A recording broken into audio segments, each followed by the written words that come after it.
নমস্কাৰ প্ৰিয় বন্ধু বান্ধৱীসকল, আজি পুনৰ এটি নতুন ভিডিঅ'ৰ সৈতে আপোনালোকৰ মাজলৈ আহিছোঁ। আজি আমি ক'বলৈ ওলাইছোঁ হিন্দু ধৰ্মৰ প্ৰথম পূজনীয় ভগৱান শ্ৰী গণেশৰ কথা। বন্ধু বান্ধৱীসকল, আজি এই ভিডিঅ'টোত আপোনালোকে ভগৱান শ্ৰী গণেশৰ 108টা নাম আৰু লগতে ইয়াৰ অৰ্থ জানিবলৈ পাৰিব। বন্ধু বান্ধৱীসকল, যদি আপোনালোকে আমাৰ এই ভিডিঅ'টি চাই ভাল পায় তেনেহ'লে লাইক, শ্বেয়াৰ, কমেণ্ট কৰিব। লগতে আমাৰ এই চেনেলটিক ছাবস্ক্ৰাইব কৰিবলৈ একেবাৰে নাপাহৰিব। বন্ধু বান্ধৱীসকল, সকলো শুভ কাম কৰাৰ আগতে ভগৱান গণেশৰ নাম উচ্চাৰণ কৰাটো নতুবা ভগৱান গণেশক প্ৰণাম জনোৱাটো অত্যন্ত প্ৰয়োজনীয়। সেয়েহে আজি ভগৱান গণেশৰ এই ভিডিঅ'টো আৰম্ভ কৰাৰ আগতে আমি গণেশৰ নাম লৈ ল'ম। ওম শ্ৰী গণেশায় নমঃ। বন্ধু বান্ধৱীসকল, হিন্দু ধৰ্মৰ জনপ্ৰিয় আৰু সৰ্বাধিক পূজিত দেৱতাসকলৰ অন্যতম ভগৱান শ্ৰী গণেশ। ভাৰতৰ সকলো ঠাইতে সকলো হিন্দু সম্প্ৰদায়ৰ মাজতেই ভগৱান শ্ৰী গণেশৰ পূজা প্ৰচলিত। জৈন ধৰ্ম, বৌদ্ধ ধৰ্ম তথা ভাৰতৰ বাহিৰতো ব্যাপকভাৱে গণেশৰ আৰাধনা কৰা হয়। পুৰাণত উল্লেখিত বিৱৰণ অনুসৰি ভগৱান শিৱ আৰু পাৰ্বতীৰ পুত্ৰ শ্ৰী গণেশ। ভগৱান গণেশক বিঘ্নহাৰ্তা বুলিও জনা যায়, যিজনে সকলোৰে সকলো বাধা আঁতৰাব পাৰে। তেওঁ হৈছে সফলতা আৰু সুখ সমৃদ্ধিৰ প্ৰতীক। সেয়েহে আমি ভগৱান শ্ৰী গণেশৰ আৰাধনা কৰাটো অত্যন্ত প্ৰয়োজনীয়। বন্ধু বান্ধৱীসকল, ভগৱান শ্ৰী গণেশৰ 108টা নাম আৰু ইয়াৰ অৰ্থ বিতংভাৱে উল্লেখ কৰিছোঁ।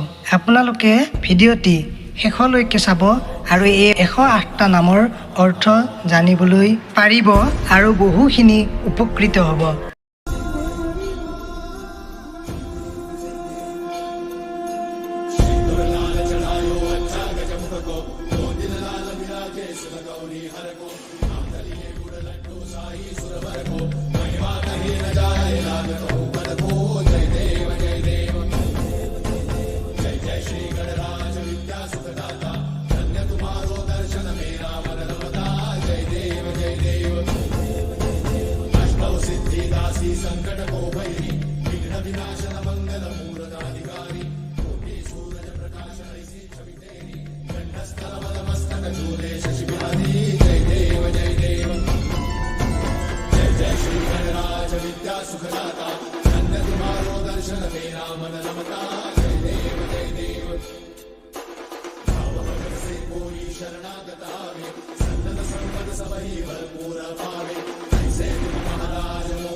जय